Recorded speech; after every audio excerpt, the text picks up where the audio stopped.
गौरव की बात है कि हम सब लोग एकत्रित होकर इस प्रश्न पर विचार मंथन करने के लिए एकत्रित हुए हैं कि बहरहाल हमारे संवैधानिक अधिकारों के प्रति जो कुठाराघात आज तक होता आया है उसके प्रति जागरूक किस तरह से होना चाहिए और किस तरह से हमें अपने अधिकारों की सुरक्षा करनी चाहिए। भारत का इतिहास इस बात का प्रतीक है कि भारत में पिछड़ी जातियों के साथ लगातार अन्याय होता आया है, उनके अधिकारों से उन्हें वंचित रखा गया है। इसमें दो राय नहीं है, हर व्यक्ति जानता है। बाबा साहब अंबेडकर की देन भारत का संविधान हम सबको अपने अधिकारों के प्रति सजगता प्रदान करता है और जिस प्रकार से पिछड़ी जातियों जिसमें अनुसूचित जाति, जनजाति, माइनॉरिटीज और ओबीसी सम्मिलित है, उन सभी के लिए बाबा साहब ने जिस प्रकार से संविधान में व्यवस्था की है, उन अधिकारों को प्राप्त करने के लिए आज भी हम संघर्षरत हैं और अपने अधिकारों को प्राप्त नहीं कर पाए हैं। 1931 के बाद इस देश में जातिगत जनगणना नहीं हुई। कारण वो नहीं चाहते कि आपको आपकी संख्या का पता चले या आप अपने अधिकारों के प्रति सजग हो जाएं और संविधान में प्रदत्त आपके अधिकारों की मांग आप करने लगे। आज तक जो भारत की सत्ता में शासक रहे हैं वह सब कुलीन तंत्र से आए हैं और हम 1931 की जनगणना के अनुसार भी 85% होने के बावजूद भी सत्ता में नहीं आ पाए हैं और न ही उन स्थानों तक पहुंच पाए हैं जिन स्थानों पर नीति निर्धारण होती है। इसका कारण हम सबका बिखराव है, हम एक नहीं है। अब जागरूकता आ रही है, एकता होने की ओर हम बढ़ रहे हैं और आप सबको इस पंडाल में उपस्थित देखकर मैं आभार प्रकट करता हूं और आशा करता हूं कि हम लोग सब एकत्रित होकर अपने अधिकारों के प्रति मांग करेंगे। प्राय देखा गया है कि जब जब पिछड़ी जातियों का कुछ प्रभाव बढ़ा या उनका उत्थान होने को हुआ तो कुलीन तंत्र के शासकों ने कोई ना कोई ऐसी अड़चन पैदा की जिससे हम न शिक्षित हो पाए और न अपने अधिकारों को मांग कर सके। जब जब शिक्षा के प्रति हमारा रुझान बढ़ा तब तक उसे रोकने के लिए कोई ना कोई किसी न किसी प्रकार की अड़चन पैदा की गई। वह चाहे शिक्षा का प्राइवेटाइजेशन हो, उसको महंगी शिक्षा कर दी जाए ताकि पिछड़ी जातियां शिक्षा प्राप्त न कर सके। इतना ही नहीं, वर्तमान में तो यदि देखा जाए तो प्राइमरी स्कूल से ही पिछड़ी जातियों को उस स्थिति पर ला दिया गया है कि वो पढ़ने की बजाय खाली स्कूल में मिड डे मील का जो एक प्राविधान कर दिया गया है उसको देखकर और मिड डे मील लेकर चले आएं ताकि उनको शिक्षा का प्रारंभिक ज्ञान भी न हो सके। इसी का कारण यह है कि हम लोग अशिक्षित रहते हैं और अपने अधिकारों के प्रति जानकार नहीं हो पाते हैं।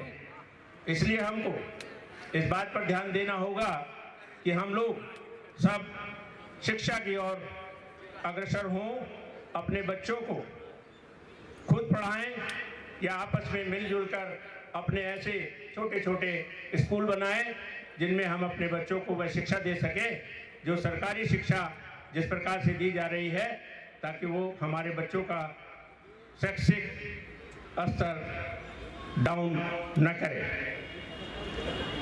शिक्षा सबसे बड़ा हथियार है।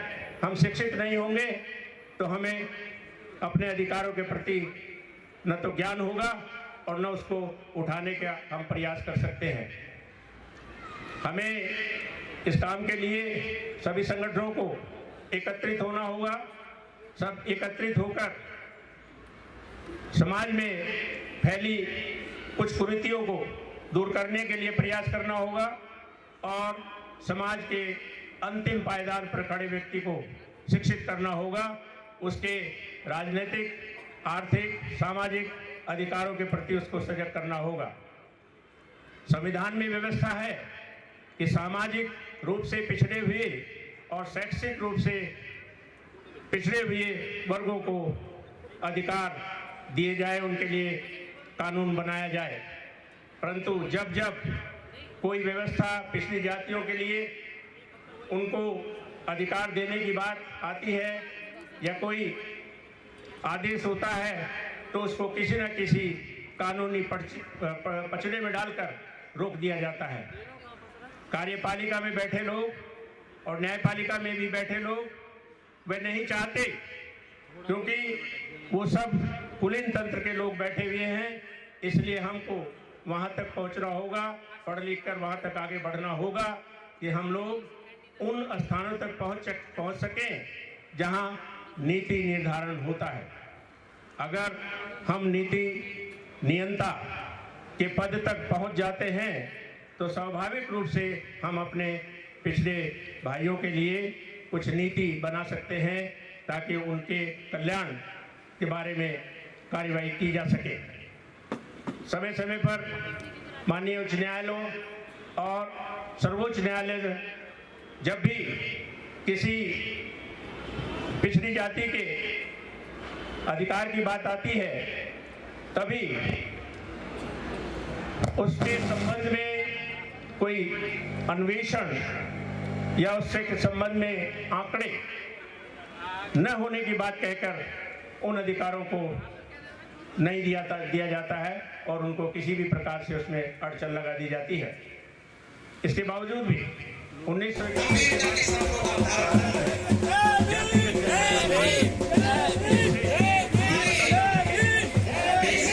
किस जाति के या किस वर्ग के कितने लोग हैं और उनका सामाजिक स्तर और शैक्षिक स्तर क्या है।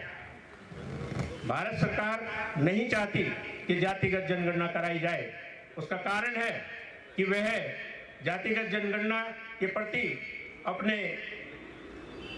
ऐसे अधिकार को इस्तेमाल करना चाहती है जिससे उनके अधिकारों में किसी प्रकार का हनन न हो सके।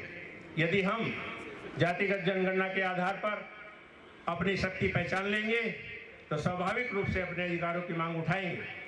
इसलिए मैं जातिगत जनगणना के बारे में उसकी आवश्यकता पर प्रकाश डालते हुए बताना चाहूँगा कि सबकी संख्या और अनुपात कितना है इसकी जानकारी सामने आ जाएगी यदि जाति जनगणना कराई जाती है। सबका कितना प्रतिनिधित्व आरक्षण होना चाहिए ये आम चर्चा में आ जाएगा। सबका किनको कितने टिकट चुनाव से पहले मिलने चाहिए और मंत्रिमंडल में कितने पद मिलने चाहिए यह तय होगा हर पार्टी में। जिस दिन मनुवादी को अपनी असली जनसंख्या मालूम पड़ जाएगी, मनुवादी जाति व्यवस्था के नुकसान समझ जाएगा और जाति विहीन समाज बनाने में लग जाएगा।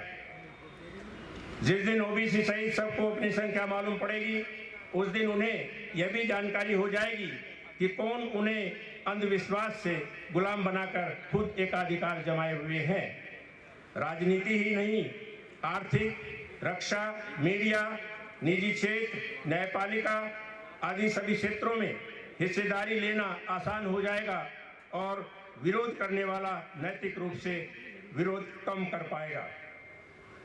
जिसकी हिस्सेदारी कम होगी उनका दूरवीकरण आसानी से होगा। SC/ST OBC के अल्पसंख्यक से में अस्थायी एकता आ सकेगी। एकाधिकारवादी स्वयं में ध्रुवीकृत होकर भी कमजोर रहेगा। अंतर्विवाह आंदोलन को गति मिलेगी। अल्पसंख्यक की हिस्सेदारी के दावे का अधिकार मजबूत होगा। सांप्रदायिकता फैलाकर अल्पसंख्यक को दबाकर रखना आसान नहीं होगा। प्रतिनिधित्व लोकतंत्र का पहिया है। प्रतिनिधि नहीं तो लोकतंत्र आगे कैसे बढ़ेगा? यह चर्चा असली लोकतंत्र का विकास करेगी। धर्मांधता खत्म होगी और दंगों और अत्याचारों के समर्थन कम मिलेगा। अगर किसी गांव में ये तख्ती टांग दी जाए कि वहां अन्याय करने वाले 15 हैं और अन्याय सहने वाले, पिटने वाले, गुलामी करने वाले 85 हैं, तो ये तख्ती 2 काम करेगी। पहला तो अन्याय करने वाला ही मनोवैज्ञानिक रूप से संख्या बोझ से भयभीत हो जाएगा। दूसरा, अन्याय सहने वाला भी जागरूक होगा और सोचेगा आखिर कब तक अन्याय सहे। तत्काल एक जनगणना जाति आधारित होनी चाहिए ताकि जाति उपजाति जल्दी से समाप्त हो सके और इसके लिए समाज में जाति उपजाति समाप्त करने के हिमायती मनुवादियों को ही आगे आना चाहिए। जनगणना होते ही एनिहिलेशन ऑफ कास्ट एक्ट पारित करना कितना जरूरी है ये सबको समझ में आ जाएगा। अभी तक तो फेवरेबल डिस्क्रिमिनेशन का हर जाति अपने व्यवहार में आनंद ले रही है और लोकतंत्र का विकास अवरुद्ध हो रहा है।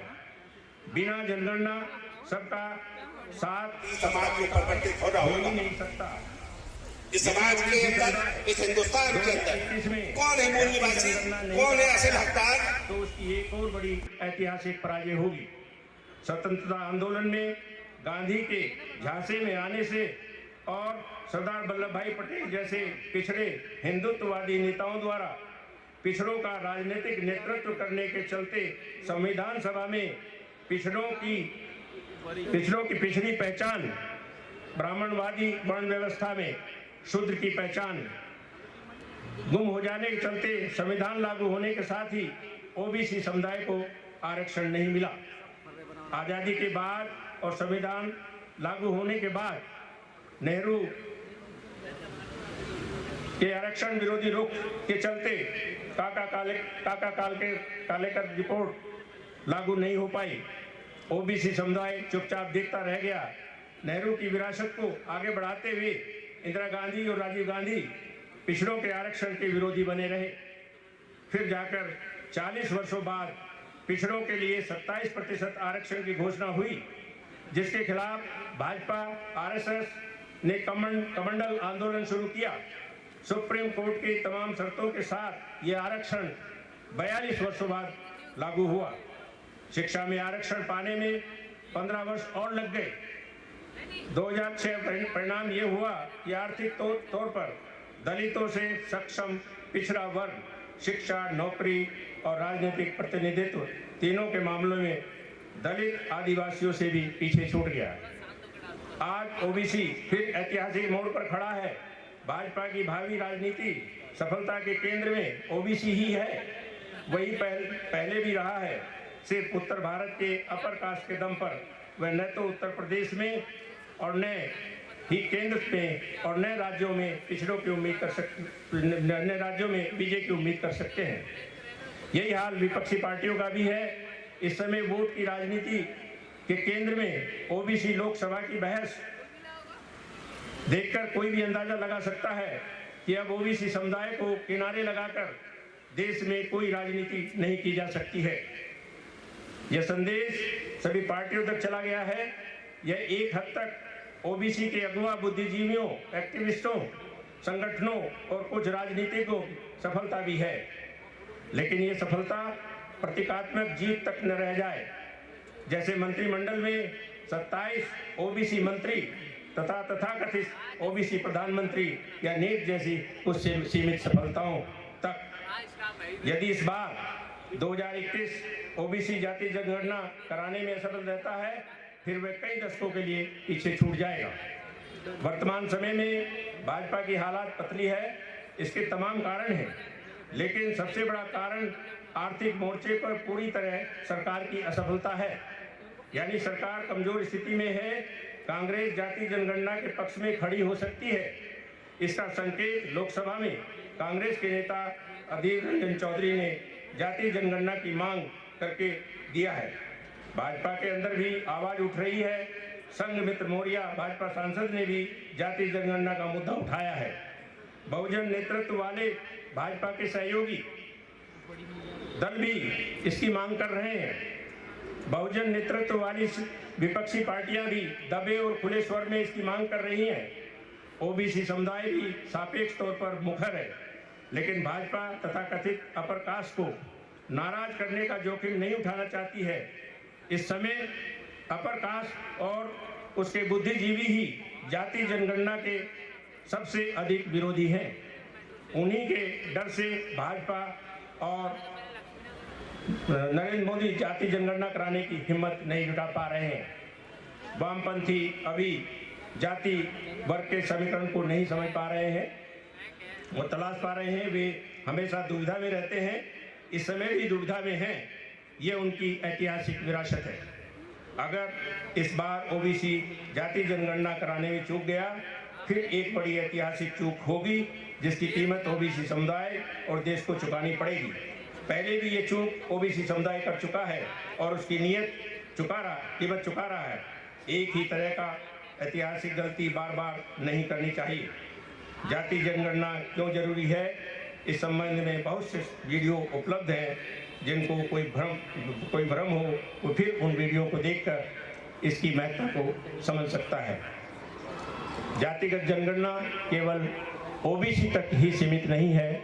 हमारी ये मांग है कि हर वर्ग, चाहे वो सामान्य वर्ग हो और चाहे ओबीसी वर्ग हो, जैसे SC ST की जनगणना होती है उसी प्रकार से सभी वर्गों की जनगणना होनी चाहिए, ताकि सबको ये पता चल सके उसकी कितनी संख्या है, और तभी वह नारा हम फलीभूत कर सकते हैं कि जिसकी जितनी संख्या भारी उतनी उसकी हिस्सेदारी। इन्हीं शब्दों के साथ मैं आप सभी का आभार प्रकट करता हूं कि आपने मेरी बात को ध्यानपूर्वक सुना।